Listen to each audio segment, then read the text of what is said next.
السلام علیکم دوستو، جو شخص چاہتا ہے کہ میری حاجت جلدی پورا ہو جائے تو انشاءاللہ یہ وظیفہ کچھ دن آزمائے۔ انشاءاللہ اس وظیفے کی برکت سے آپ کا حاجت جلدی پورا ہو جائے گا۔ میں گارنٹی کے ساتھ بتاتا ہوں کہ آپ کا حاجت جلدی پورا ہو جائے گا انشاءاللہ۔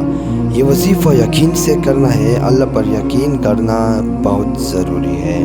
یہ وظیفہ بہت سے لوگوں نے آزمایا ہے، بہت مفید وظیفہ ہے۔ آپ نے کرنا کیا ہے، آپ نے یہ کرنا ہے کہ جس حاجت کے لیے یہ وظیفہ کرتے ہو وہ حاجت دل میں رکھ کر کے عصر کے نماز کے بعد 100 مرتبہ یا وہابو پڑھائے۔ انشاءاللہ اس وظیفے کی برکت سے آپ کا حاجت جلدی پورا ہو جائے گا۔ بہت مفید وظیفہ ہے۔